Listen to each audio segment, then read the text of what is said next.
पंच परमेष्टि भगवान का स्मरण करेंगे। ओम नमः सिद्धेभ्यः।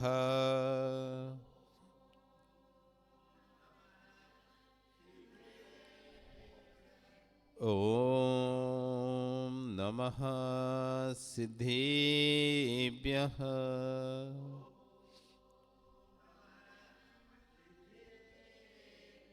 ओम नमः सिद्धेभ्यः।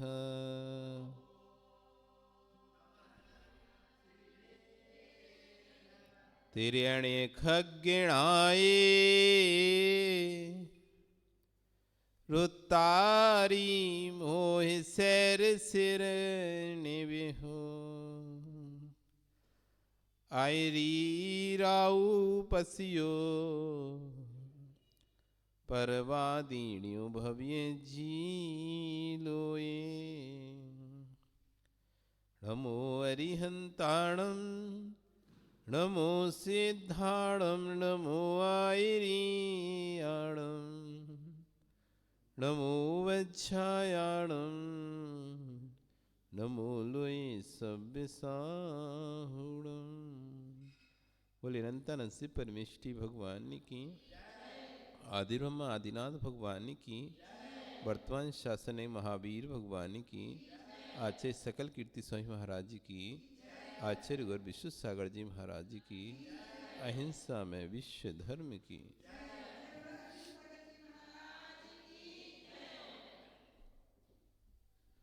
बंधु, वर्तमान शासन न्यायिक वर्धमान स्वामी के शासन में आदिनाथ स्वामी की चरण निश्राम बैठकर जिन देशना का श्रवण कर रहे हैं। कल हम यहाँ पर चर्चा कर रहे थे मोहिनी कर्म की। जो मोहित कर दे, मोहे महामद पियो अनादि भूल आपको भरमत भाती। जैसे कोई मदरा पी लेता है तो वह अपने आप का नियंत्रण खो देता है। क्या करना है क्या नहीं करना है ऐसे कोई सुध हुद नहीं रहती। ऐसी मोहिनी कर्म की मदरा व्यक्ति के ऊपर चढ़ी हुई है। जानता है, समझता है, सब कुछ करता है, तब भी उसका आचरण नहीं ला पाता। जानता है, समझता है ये गलत है, ये पाप है, ये हिंसा है, ये झूठ है, ये चोरी है, ये छल कपट है, ये मायाचारी है, लेकिन छोड़ने का आचरण में ला नहीं पाता। ये मोहिनी कर्म है। क्यों बंधा ये मोहिनी कर्म? किसने बांधा ये मोहिनी कर्म? तो आचार्य भगवान कहते हैं कसाय दया तीर परिणामा चारित्र मोहस्य। जो कसाय का तीव्र हृदय होता है जब, तब हमको चारित मोहिनी कर्म बनता है। अब कसाय कौन सी? क्रोध, मान, माया, लोभ। इतनी नहीं, हास, हंसी। हंसना कसाय है। कोई व्यक्ति अधिक हंसता है, अधिक ठहाके लगा के हंसता है, तो भी उसको चारित मोहिनी कर्म का बंध होता है। हास, हमको लगता है अरे हंसने में काय कसाय कर रहे। कोई गुस्सा करता है तो हम बोलते हैं अरे तुम गुस्सा कर रहे, कसाय कर रहे, मान कर रहे, माया कर रहे, लोभ कर रहे। लेकिन हंसता है तो आप किसी को बोलते हो तुम कसाय कर रहे। लेकिन ये भी कसाय, ये भी आपको चारित मोहिनी का बंद कराती है। इस कारण से हमारा भाव व्रत नियम लेने का नहीं होता। हास, रति, राग,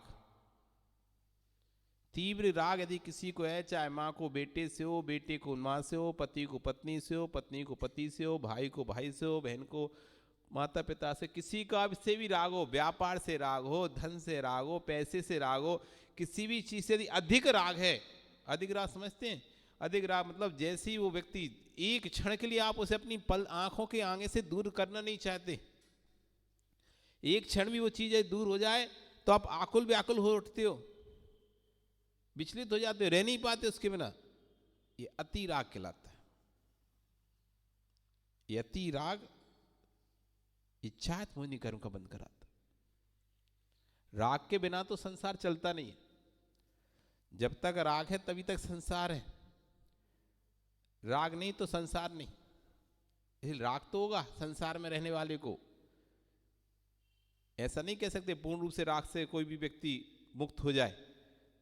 10वें गुण स्थान तक राग रहता है तो राग रहेगा, लेकिन अति अनंतानुबंधी जन संबंधी राग, अब ये भी 4 प्रकार के होते हैं सब चीजें। जैसे कसाय 4 प्रकार की होती है, अनंतानुबंधी क्रोध मान माया लोभ, अप्रत्यख्यान क्रोध मान माया लोभ, संजलन क्रोध मान प्रत्यख्यान क्रोध मान माया लोभ, संजलन क्रोध मान माया लोभ। ऐसे 4 प्रकार की कसाय होती है ना, ऐसी 4 प्रकार की सब चीजों लगाना। राग भी 4 प्रकार का है, अनंतानुबंधी संबंधी राग, अप्रत्यख्यान संबंधी राग, प्रत्याख्यान जन संबंधी राग, संजलन जन संबंधी राग। मुझ राजों को संजलन राग होता है, आता है कोई नमोस्तु करता है, आशीर्वाद देते हैं, तेरा भैया कल्याण हो। 4 महीने किसी नगर में रुकते हैं तो लोग जुड़ते हैं, उनसे मेल हो जाता है। 4 महीने ठीक है, तुम अपने घर हम अपना बिहार, तुम अपने यहाँ अब अपना बिहार, तो हमारा हम अपना रास्ता देखेंगे, तुम अपना रास्ता देखो। 4 महीने बाद रुक नहीं जाते वो, अब रोते नहीं है वो, अरे अब वो चला जाएगा छूट जाएगा मैं क्या करूं। श्रावक बिछड़ने पर रोता है। श्रावक को जब राग होता है, उससे कोई बिछड़ता है तो क्या करता है, आंखों में आंसू आता है। साधु तो नियोग है, संयोग था अब वियोग है, कोई बात नहीं। जैसे संयोग हुआ था वैसे ही वियोग हो रहा है, ना संयोग में हर्ष किया था ना वियोग में रो रहे। जब संयोग हुआ था तो ऐसे हर्ष नहीं, अरे मेरे को देखो कितने लोग मिल गए, कितने मेरे भक्त बन गए, कोई बात नहीं। भक्तों का काम ही है भगवान की भक्ति करना, भक्तों का काम है भगवान की भक्ति करना। वो तो अपनी भक्ति कर रहे हैं, तो तुम नहीं आते कोई और आता तो उसकी करते। ये कभी भी अपने ऐसा भाव नहीं लाते, नहीं देखो मैं आया तो मेरे इतने भक्त बन गए, नहीं कोई मुनि आता, ये तो भक्तगण हैं, कोई भी साधु आता उसकी भक्ति करते। इसलिए जब जुड़े तो हर्ष नहीं, अब बिहार कर रहे हैं तो दुख नहीं, अरे अब छूट जाएंगे सब यहीं पे, और दिन नट्टा में इतने दिन से रुके, लोग जुड़ गए तो उनका क्या होगा, हमारे बिना कुछ नहीं होगा। सब अपने अपने हिसाब से रहेंगे। एक क्षण का राग है, कुछ दिन उसका असर रहता है। कोई चक्की भी अपन चलाते ना, चक्की हाथ की चक्की चलाते थे पहले, ये पंखा ही चलाते हो आप, चक्की छोड़ो पंखा चलाते हैं, तो जब आप चला देते हैं और जैसे ही बंद करते हैं तो तुरंत बंद नहीं हो जाता, थोड़ी देर बाद बंद होता है, लेकिन बंद हो जाएगा। आपके परिवार में सदस्य थे, उनका देहांत हो गया, उस समय तो आप कैसे फूट फूट कर रो रहे थे जब वो गए थे। अब तो कुछ है ही नहीं, बचे ही नहीं इस संसार में, ऐसा करके इतना रो रहे थे, लेकिन कुछ समय बाद फिर हुआ ना एडजस्ट, नॉर्मल जीवन जी रहे हो ना जैसे। बस अब कभी कभी जब कोई बरसी होती है या कोई विशेष वो होता है दिन तो याद आ जाती है, बाकी तो आप नॉर्मल अपना जीवन जी रहे हैं। हर दिन तो रोते नहीं हो, जिस दिन पहले दिन जैसा रो रहे थे क्या वैसा आज भी रो रहे हो क्या? जैसे पहले दिन रो रहे थे 13 दिन तक जैसे रोते रहे, क्या वैसे आज भी वैसे ही रोना है? नहीं, ठीक है वो राग था, धीरे पंखा एकदम तो बंद नहीं होगा ना, अब स्विच बंद किया है तो धीरे धीरे रुकेगा, धीरे धीरे रुकेगा, धीरे रुके, लेकिन एक समय ऐसा आएगा कि रुक जाएगा। ऐसी राग की स्थिति एक साथ नहीं खत्म होता, धीरे धीरे धीरे धीरे धीरे एक समय ऐसा आता है, अब कोई बात नहीं, अब अपने आप व्यक्ति समझ जाता है कि ठीक है वो चली गए, अपन को ही रहना है इसमें, अपन को अब क्या किसी के दुखी करके क्या मिलना है, तो धीरे धीरे वो दुख करना बंद कर देता है। 1 दिन करता है, 2 दिन करता है, 4 दिन करता है, 6 दिन करता है, 13 दिन तक दुख करता है। 14 दिन से फिर वो भी अपने काम धंधे में लग जाता है। तो 1.25 महीने बाद तो वो भी दुख खत्म। इसलिए दिया ये महीना, 1.25 महीने बाद बाहर निकालते भाई, अब इसका दुख खत्म हो गया। एक दुख की भी एक सीमा, लिमिट है। जो मित्रगण रहते हैं उनको 3 दिन का शोक रहता भैया। 3 दिन तक वो दुखी होते हैं कि हमारा व्यक्ति चला गया। थाली उठी, उनका सुख खत्म। जो रिश्तेदार रहते हैं उनको 13 दिन तक का शोक भैया, कि अमुक व्यक्ति चला गया। वो घर में आके आपके सांत्वना देते हैं 13 दिन तक, 13 ही करे, फिर वो भी अपने फिर परिवार के साथ महीना भर तक और शोक करते हैं, 100 महीना तक, 45 दिन तक। फिर उसके बाद उनकी भी शोक धीरे धीरे खत्म हो जाता है, और उसके बाद तो फिर सब नॉर्मल जैसे चलता था वैसे चलने लगता है। कोई किसी के बिना कोई काम नहीं रुकता है, सब चलने लगता है। लेकिन मोहिनी कर्म जो है वो हमको इस बात को समझने नहीं देता, इसलिए हम अधिक आकुल व्याकुल हो लेते हैं, और अधिक आकुल व्याकुल होते हैं और आगे नवीन कर्म को बांध लेते हैं। अति राग सबसे ज्यादा दुख देता है। राग होना चाहिए, अधिक नहीं होना चाहिए। राग तो होना चाहिए, बिना राग के तो कोई काम नहीं होगा, लेकिन अति राग आपको बनाएगा किसमें? चात मोहिनी कर्म का बंद करेगा। हास्य रति, अरति, जैसे राग होता है वैसे ही द्वेष होता है। द्वेष यदि किसी से करना है तो ठीक है, थोड़ा सा द्वेष होगा, तस्मिच्छामि दुक्खड़म कह निपटा लो, लेकिन उसको इतने अंदर तक मत चले जाओ कि आप उसका अहित करने के लिए किसी भी हद तक जा सको। व्यक्ति जब किसी के प्रति दुर्भावना लाता है तो उसका अहित करने के लिए वो किसी भी हद तक जाने के लिए तैयार हो जाता है। फिर ये नहीं देखता कि उसका असर किस किस पर पड़ेगा। हम जब भी किसी का अहित करना शुरू करते हैं या उस किसी बारे में गलत अफवाहें फैलाना शुरू करते हैं या गलत सूचनाएं किसी बारे में देते हैं, तो हम ये नहीं समझ पाते, हम दे तो उस व्यक्ति के बारे में, उस व्यक्ति से कितने लोगों पर असर पड़ेगा। अरे विकास महाराज जी के पास बैठा रहता है, विकास महाराज जी के पास बैठा रहता है, विकास महाराज जी के पास बैठा रहता है। अब तुमने विकास के बारे में 4 जगह कह दिया, तुम्हें लगा कि हम तो सिर्फ विकास के बारे में बोल रहे हैं। तुम विकास के बारे में बोले, मान लिया, लेकिन जैसे ही तुम विकास के बारे में, कुछ ना महाराज जी उनका कुछ तो होगा, तब तो बैठा रहता है। कहा था सिर्फ विकास के बारे में, लेकिन आप ये आप इतने आरती में, इतने देश में इतने गहरे चले गए, आप ये सोच नहीं पाए कि हम एक की बुराई करेंगे, एक से जितने लोग उस चीज से जुड़े हुए हैं उन सब पर उसकी आंच आएगी, उसका असर पड़ेगा। सिर्फ एक ही व्यक्ति पर असर नहीं पड़ता कोई कार्य का, उसका कितने लोगों पर असर पड़ेगा ये हम भूल ही गए। इतने गहरे में चले गए, इतने गहरे में चले गए कि जिसकी हम पूजा करते थे उसके विरोध में खड़े हो गए।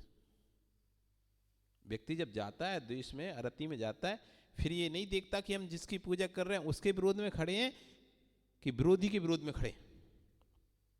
फिर तो उससे तो सब एक साथ दिखने लगता है। उसके बाद ये दिखता है मेरा काम, ये जो मैंने ठान लिया है अब वो होना चाहिए, इसके सामने जो भी रोड़ा आएगा, जो भी व्यक्ति आएगा, मैं इसको हटा दूंगा।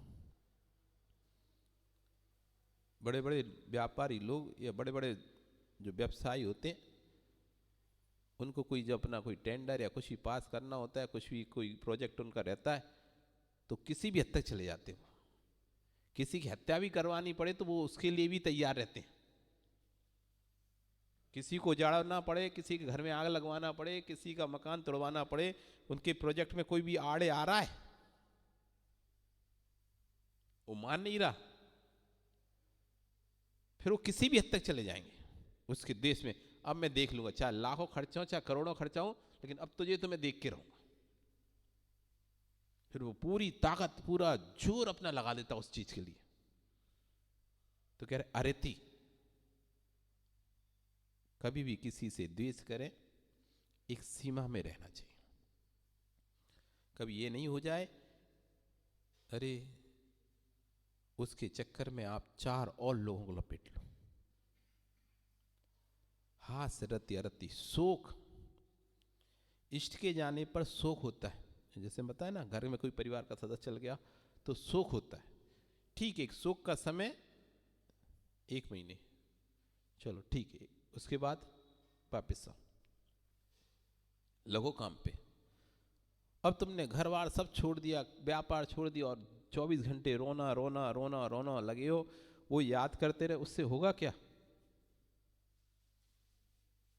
और चाहत मोहिनी कर्म का बंद होगा, फिर कभी आगे आपको व्रत लेने के भाव नहीं बनेंगे।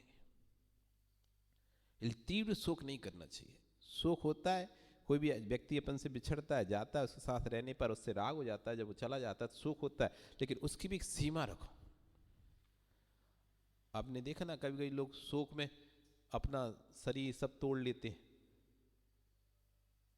भूल जाते हैं, फिर आचरण आचरण सब भूल जाते हैं, पूजा पाठ करते थे वो भी भूल जाते हैं, मंदिर जाना ही बंद कर देते हैं, गुरुओं के पास जाना ही बंद कर देते हैं, धर्म ध्यान करना सब बंद कर देते हैं, इतने गहरे शोक में चले जाते हैं।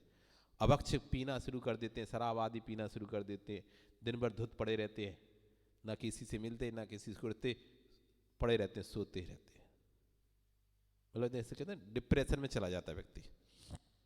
अधिक शोक करने वाला क्या होता है? डिप्रेशन टाइप में चला जाता है, ना किसी से बोलना ना किसी से बात करना। शोक, हास्य रति अरति, शोक, भय, ये भय भी आपको चात मोहिनी कर्म का बंद कराता है।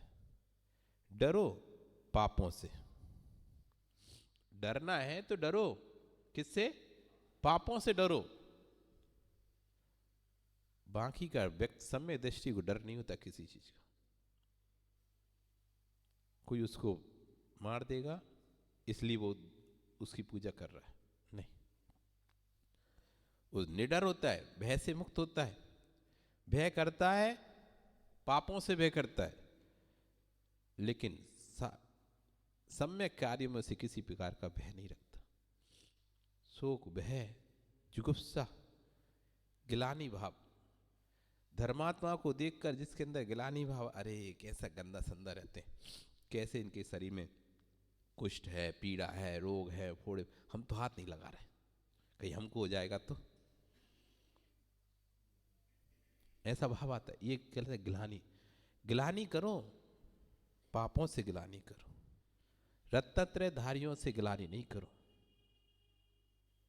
जुगुप्सा, यदि अधिक ऐसा गिलानी भाव आता है, एलर्जी टाइप की होती किसी को, तो वो कहते हैं इससे इसको चात मोहिनी कर्म का बंद होगा।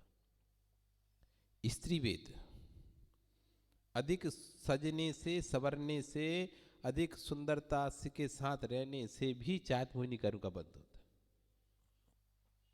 है। स्त्री वेद में दो, एक तो अच्छे से रहना, दूसरा अधिक भोग करने की आकांक्षा रखना। पुरुष के साथ अधिक भोग की आकांक्षा, स्त्री वेद में पुरुष के साथ रमण करने की आसक्ति, अधिक आसक्ति रखना, अधिक सजना संवरना, ये सब चात मोहिनी कर्म को बंद कराते हैं। पुरुष वेद, पुरुष अच्छी तरह से पुरुष के अच्छा बन ठन के रहना, अथवा अधिक स्त्रियों के साथ भोग करने की इच्छा रखना, 24 घंटे भोग में आसक्त रहना, ऐसा व्यक्ति चात मोहिनी कर्म को बंद करता है। नपुंसक, स्त्री पुरुष दोनों के साथ जिनके रमण करने के भाव बने रहते हैं वो कहलाते हैं नपुंसक। अब 2 प्रकार के नपुंसक, एक द्रव्य से नपुंसक और एक दूसरे भाव से नपुंसक। द्रव्य से नपुंसक तो आपको पता है कि द्रव्य उनका नपुंसक है, लेकिन भाव से नपुंसक भले स्त्री हैं भले पुरुष हैं, हास रति अरति, शोक, भय, जुगुप्सा, स्त्री वेद, पुरुष वेद, नपुंसक वेद, ये 9 कसाय हैं। 4 कसाय होती हैं, क्रोध, मान, माया, लोभ, इनके 4 भेद हो जाते हैं, अनंतानुबंधी, अप्रत्यख्यान, प्रत्यख्यान और संजलन, ये 16 भेद हो जाते हैं। और 9 कसाय, ऐसे 25 कसाय हो गए। कितनी कसाय हो गए टोटल? 25। अब प्रश्न उठता है 9 कसाय क्यों कहीं? संख्या 9 है इसलिए 9 कसाय है, 4 क्रोध मान मान लो तो आपने कसाय कहा, और इनको 9 कसाय क्यों कहा? 9 संख्या के कारण से 9 कसाय नहीं, 9 कसाय मतलब किंचित कसाय, ईसत कसाय। 9 मतलब होता है ईसत। 9 का यहाँ पे अर्थात 9 नहीं है, 9 से नहीं है, 9 से अर्थात है ईसत। ना पे की मात्रा 9, 9 मतलब हो गया ईसत कसाय। किंचित कसाय है ये, पूर्ण कसाय नहीं है। पूर्ण कसाय तो क्रोध मान माया लोभ है, उनके सहारे से ये कसाय चलती है। यदि क्रोध मान माया लोभ ना हो तो ये भी ना हो। मुखिया वो है, मुखिया के सहारे से, जैसे कहते हैं कोई मुखिया हो तो उसके पीछे पीछे लोग चलने लगते हैं। कोई एक लीडर है तो उसके पीछे चलता है ना। अब पार्टी खत्म हो गई तो फिर पार्टी जब खत्म है तो अस्तित्व खत्म उनके मेंबरों का। मेंबरों का अस्तित्व कब तक है, सदस्यों का अस्तित्व कब तक है? जब तक कोई पार्टी का बैनर है। और पार्टी का बैनर नहीं है तो सदस्यों की भी अस्तित्व ऑटोमेटिक खत्म हो जाता है। ऐसी क्रोध मान माया लो, ये 4 पार्टियां, इनके साथ मिलकर हास रति अरति शोक भय गुस्सा स्त्रीवेद पुरुष नपुंसक, ये 9 कसाएं हैं, यानी किंचित कसाएं हैं, उनका सहयोग करने वाली कसाएं हैं। इसलिए इन सबसे चात मोहिनी कर्म का बंद होता है। और जब चात मोहिनी कर्म का बंद होता है व्यक्ति को, जीव को, तो फिर सोच समझने पर भी, बुद्धि विवेक होने पर भी, सब कार्य होने पर भी वो व्यक्ति चल नहीं पाता। किसको नहीं पता कि ये रात्रि भोजन करने से पाप का बंध होगा? किसको नहीं पता? अभक्ष खाने से पाप का बंध होगा, किसको नहीं पता? फिर भी क्यों नहीं छूट पाता? क्यों नहीं छूट रहा? पता नहीं है तो बात अलग है, पता है फिर भी क्यों नहीं छूट रहा? क्या कमी हो रही है? ये मोहिनी कर्म, छायत मोहिनी। इसलिए कोई भी कसाय को ज्यादा तीव्रता में नहीं करना चाहिए। यदि कसाय आती है तो अंतर्मुहूर्त में, ज्यादा 15 दिन में अथवा 6 महीने के अंदर अंदर उस कसाय को शांत कर देना चाहिए। किसी से तू मैं हो गई, लड़ाई झगड़ा हो गया, 2 बातें हो गई, एक समय तक मन में रहता है, बोलता नहीं व्यक्ति, कसाय का बेग रहता है। जैसी कसाय शांत हुई तस्मिच्छामि दुक्कडम भैया, हमें कमठ बना के नहीं जाना। कमठ बन जाओगे तो हर भव में संपर्क में आओगे और उपसर्ग करोगे। इसलिए अभी टाले साहब, वो पता नहीं रहता, क्योंकि हम जिस समय किसी से बैर झगड़ा करते हैं उस समय होते हैं हम बलवान। जिस समय हम किसी से बैर या झगड़ा या बुराई मोल लेते हैं उस समय कैसे होते हैं हम? ताकतवर। तो हमको लाए क्या बिगाड़ लेगा हमारा, ये क्या बिगाड़ लेगा हमारा? कुछ नहीं बिगाड़ पाएगा। लेकिन समय का फेर पता नहीं चलता, कब हम कमजोर हो जाएं और कब वो ताकतवर बन जाए। जिसे हमने कबहू आप बयो बलहीन सब लनी करी खायो अति दीन। कबहू आप बलशाली होते तो कभी आप बलहीन भी होते हो। कोई भी चाहे सिंह भी क्यों ना हो, कितना भी जंगल में राज करे, लेकिन एक समय उसको भी बूढ़ा होना पड़ता है, उसकी भी शक्ति क्षीण हो जाती है, फिर वो शिकार नहीं कर पाता। छोटे छोटे भेड़िया उसके शिकार कर लेते हैं शेर का। जो शेर हाथियों का शिकार करता है उस शेर का शिकार सियार कर लेते हैं।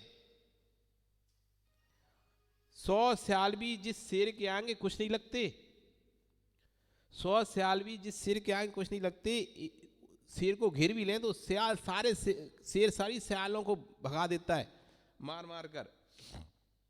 लेकिन वही सिंह जब वृद्ध हो जाता है सियालों के द्वारा खा लिया जाता है। कबहू आप भयो बलहीन, हम सदैव बलशाली नहीं रहेंगे, हम सदैव शक्तिशाली नहीं रहेंगे। एक समय ऐसा आएगा जब हम भी कमजोर पड़ेंगे। कितना भी विकास, कोई कितना भी पावरफुल आदमी हो, कितना भी बड़ा आदमी हो, कितना भी शक्तिशाली आदमी हो, एक समय ऐसा आएगा वो भी कमजोर होते दिखाई देगा। देख लो आप किसी को भी, चाहे कोई नेता हो, चाहे अभिनेता हो, चाहे समाज का कोई व्यक्ति हो, सदस्य हो, सबके दिन एक से नहीं होते। सबके दिन एक से नहीं होते। बलशाली जो लाखों करोड़ों रुपए लोगों को देने वाले थे, जिनका नाम चलता था, सिक्का चलता था, आज वो डिप्रेशन में पड़े हैं। नहीं है शरीर में कुछ, अब कुछ नहीं है, खत्म। अरे जब राजा महाराजा क्या चक्रवर्तियों के नाम नहीं रह पाए, तो फिर सामान्य व्यक्ति का कितना समय नाम रहेगा। चक्रवर्ती थोड़ो, तीर्थंकरों के नाम नहीं रहे। आज आपसे पूछ ले कितने तीर्थंकरों के नाम जानते हो, तो आप बता दोगे हम 24 तीर्थंकर के नाम जानते। क्या 24 ही तीर्थंकर थे? भूत के तीर्थंकर का नाम बोले एक व्यक्ति नहीं बता पाएगा। भूत की 24 के जो भूत में तीर्थंकर हो चुके हैं, उनके नाम बताने वाले, जबकि नाम उपलब्ध है हमारे पास, तब भी किसी को याद नहीं नाम आज तक कि भूत के 24 तीर्थंकरों का नाम बता दो। सबका समय एक सा नहीं होता विकास। एक समय आता है सबका उठाव का, विकास का, पावर का। उस समय उसके जैसा कोई पावरफुल नहीं होता, लेकिन वो ढलता है, दूसरा सूरज उगता है। शांति सार का समय था, आदि सार का समय था, चला गया। महावीर कीर्ति के समय आया, वो भी चला गया। विमल सागर जी का समय आया, वो भी चला गया। सबके समय जाएंगे।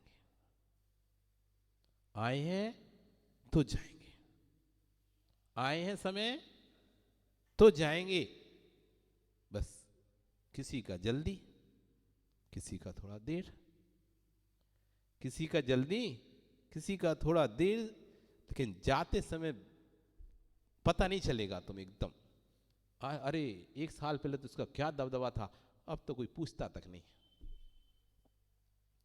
1 साल पहले वही व्यक्ति, अरे क्या दबदबा था, अब तो कोई पूछता नहीं है। इसलिए कभी भी किसी चीज को लेकर अधिक हर्ष विषाद नहीं करना। सबके समय आते हैं, सबके समय जाते हैं।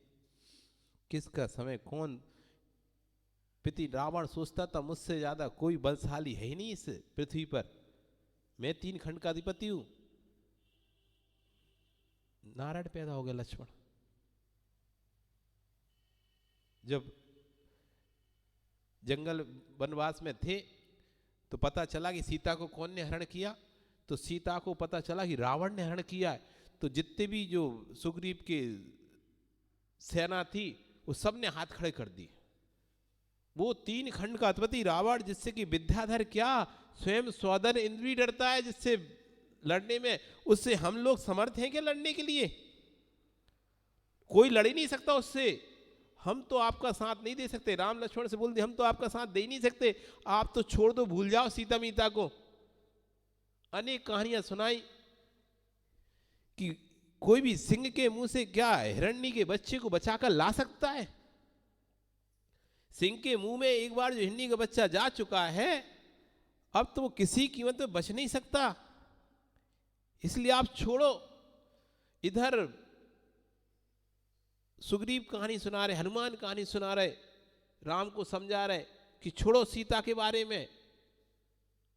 इधर राम सुना रहे कि नहीं, एक गुहा ने किसी का कंगन ले लिया, उस व्यक्ति ने क्या किया, वो पूरा गुही की पूरी वो खोद कर उसको मारा, उसका कंगन ले लिया। गुहा में मतलब एक गोहरा, गोहरा जानते हो ना, नेवला जैसा, नेवला टाइप का नेवला था। एक कंगन लेकर किसी का दौड़ा और अपनी गुफा में घुस गया। छोटी सी गुफा होती है उसमें घुस गया कि अब कोई आ ही नहीं पाएगा मेरे को मारने, मैं तो अपनी गुफा में हूं, कौन मुझे मारेगा। उस व्यक्ति जिसका कंगन लेगा, उसने क्या किया, गैथी खुलाड़ी लाया, उसने पूरी गुफा ही खोल दी उसकी, उसका पूरा जो पोल बनाई तो उसने पूरा खोल दिया और उसको मार के उसका कंगन वापस ले लिया।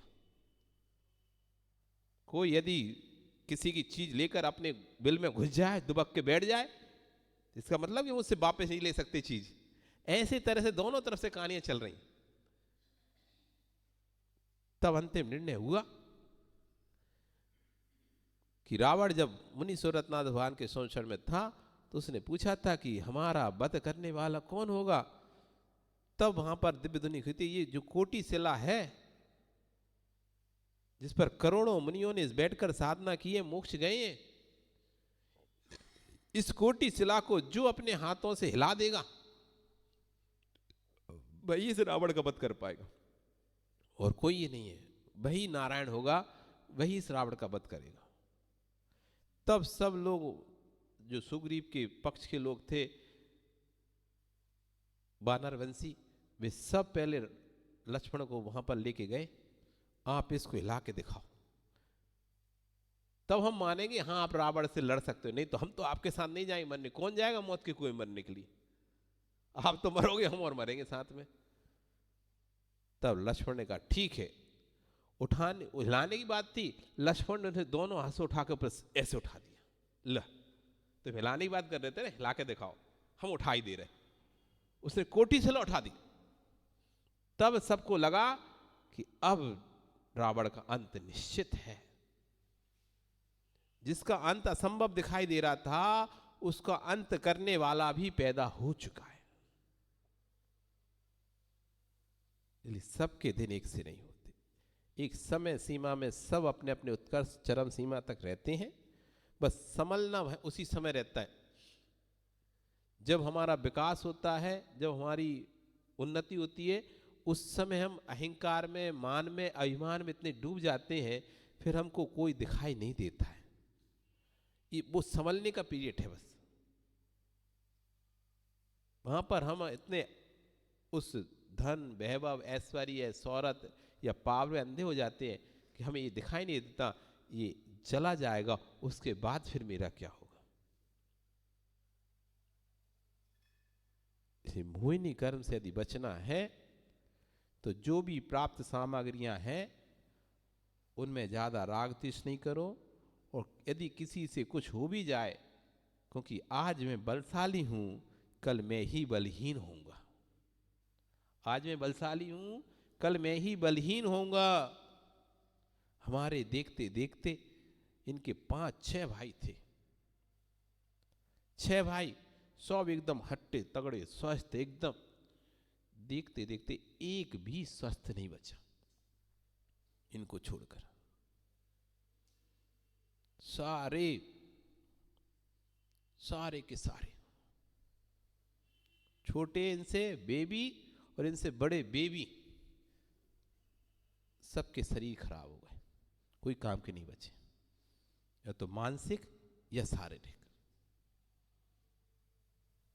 उन सभी को हम देखते थे, सभी इतने बलवान थे, ताकतवर थे, अच्छे थे, खूब बुद्धि विवेक सब चलता था सबका। देखते देखते सभी की बुद्धि विवेक सब धीरे धीरे नष्ट हो गए। इसलिए कभी भी अपने बल का अभिमान घमंड नहीं करना। कब कौन सा समय आएगा और आपकी बुद्धि बल विवेक को छीन करके चला जाएगा, चला जाएगा। इसलिए कसा यदि आती भी है तो लंबे समय तक उसको मत रखो, 6 महीने के अंदर अंदर समाप्त कर दो। यदि आ भी गई, मानस प्रकृति है, कसा तो आती है, झगड़े होते भी हैं, लड़ाई होती भी है, तू मैं होती भी है, यदि हो भी जाए तो 6 महीने के अंदर सम्यक दृष्टि की कसा यदि रही तो ज़्यादा ज़्यादा 6 महीने की रहती है, उसके बाद उसकी कसाय खत्म हो जाती है, नहीं रखती। राम लक्ष्मण को जब लक्ष्मण मर गया, देवों के परीक्षा देवों में बात चल रही थी कि भ्रातृ प्रेम देखना है तो राम लक्ष्मण का देखो, एक दूसरे के बिना रह नहीं सकते। यदि एक का वध हो जाएगा तो दूसरा तो अपने आप मर जाएगा। तो 2 देवों से रहा नहीं गया। उनके अरे ऐसा होता है क्या, एक का नाम लेंगे दूसरा मर जाएगा, इतना प्रेम भी कोई होता है क्या? और उन्होंने कहा लक्ष्मण की परीक्षा लेते हैं, और उन्होंने एक विक्रिया से ऐसा माहौल बनाया कि सामंत लोग ऐसे उदास रूप से उसके लक्ष्मण के उसमें राजमहल में आए, सिर नीचा करे खड़े हुए सारे सामंत। लक्ष्मण पूछता है क्या हो गया? तुम लोग ऐसे सिर उदास करे कैसे खड़े हो? इतने में थोड़ी देर में एक बिक्रिया से रनबाज से तेज तेज रोने की आवाज आने लगी। क्या हुआ, ये सब लोग रो क्यों रहे हैं? राम नहीं रहे, बस इतना कहा उन्होंने, राम नहीं रहे। इतना सुना लक्ष्मण ने, राम नहीं रहे, तुरंत उसी समय मूर्छा खाकर गिर गया। हे राम, प्राण निकल गए, प्राण निकल गए। देव लोग डर गए, ये सही में मर गए ये दो। अब तो राम तो हमें छोड़ेगा नहीं, पावर थोड़ी ना कम है राम के पास, बलभद्र है। वो सब बिक्रिया समेट के वापस जाते हैं, जब तक इधर लोग संभलते हैं, देखते हैं लक्ष्मण तो जा चुका होता है। राम को जब पता चलता है, आता है, राम स्वीकार ही नहीं करते लक्ष्मण मर गया है। वो तो लेकर उसे ले लेकर कंधे पर रख रख के घूमता है जगह जगह, उसको खाना खिलाता है, पानी पिलाता है, नहलाता है, धुलाता है, कपड़े पहनाता है उसको। और कोई कहता है मर गया ये लक्ष्मण तो तुम्हारा, इसको छोड़ो, तू मरा, तेरा बाप मरा, तेरा भाई मरा, तेरे सब परिवार मरे, मेरे भाई को मरा हुआ कहता है। उसको 6 महीने तक अपने कंधे पर रखे घूमते रहे, छोड़ते नहीं थे। भाई उठ, क्यों सो रहा है इतना, खाने का समय हो गया, जागने का समय हो गया। ऐसे पागल होगा इसके उसमें राग में। 6 महीने से एक क्षण भी उन्होंने नहीं छोड़ा होगा उसे। जब 6 महीने काल व्यतीत हुआ, कृतांत वक्र जिनका सेनापति था वो मरकर स्वर्ग में देव हो गया था। जब वो कृतांत वक्र ने दीक्षा ली थी, तब राम ने कहा था कि यदि हम पहले मोक्ष जाए, स्वर्ग जाएं, तो तुम हमें संबोधने आना, और तुम यदि पहले स्वर्ग में जाओ तो तुम हमें संबोधने आना, नहीं तो हम आएंगे, तुम हमें आना। तो कृतांत वक्र ने देखा कि देखो ये तो तद्भव मोक्षगामी है, इसी वक्त से मोक्ष जाना है, और ये कैसे इस लक्ष्मण के शरीर का अंतिम संस्कार किसी को करने नहीं दे रहे, दे ही नहीं रहे। तब वो आकर अनेक प्रकार से उपाय करता है, पानी में मथानी चलाता है। तो राम पूछते हैं क्या कर रहे हो?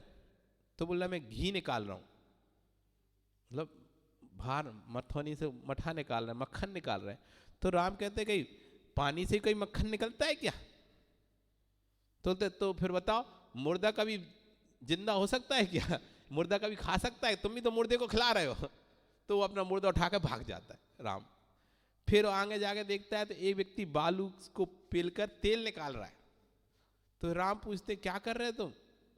हम तेल निकाल रहे हैं। तो क्या बालू से कभी तेल निकलता है क्या? तो कहते हैं आप भी तो, ये भी तो मुर्दा है लक्ष्मण, इससे ये कभी कहते नहीं वस्त्र आभूषण पहन सकता है क्या? ऐसे करके अनेक उपायों से जब राम को समझाया गया, तब राम को समझ में आया कि ये तो मर चुका है, मैं व्यर्थ में ही इसके राग को लेके ढो रहा हूं, फिर जाके उसका अंतिम संस्कार करते हैं। तो सम्यक दृष्टि की उत्तम हाइजेस्ट राग लोभ कसाय, या कहेंगे राग कसाय 6 महीने, बस उसके बाद वो छूट जाएगी।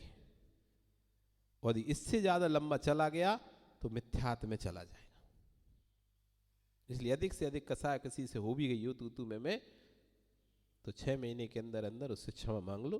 पुरानी कोई कसाय भैया क्षमा करना, इतनी सी प्यार है, पता नहीं तुम्हारे कब प्राण निकल जाए, कब हमारे प्राण निकल जाए, कोई भरोसा नहीं है, कब हम दोनों चले जाएं, इसलिए कोई कसाय बांध के नहीं जाना। तस्मित् क्षामि दुक्कड़। आपका समय हो गया, कल फिर आओगे, पर्याय रही तो कल पुनः हम यहाँ समझेंगे। और आगे कि चात मोहिनी कसाय जब बंध जाती है तो फिर व्यक्ति के भाव किस तरह के परिणाम होने लगते हैं, इस बारे में समझेंगे। नमो अरिहंताय नमो सिद्धाय नमो हरिहर नमो जय नमो सब जिनवाणी स्थिति सूझे लोकालो सोवाणी मस्तके नमो सदा देत हूँ धो। हे जिन वाणी भारती तो है जपो दिन रेन, जो तेरा शरण सो देव भजो अरिहंत को, गुरु से म्यो निर्ग्रह, दया धर्म पालो, यही मोक्ष, यही मोक्ष।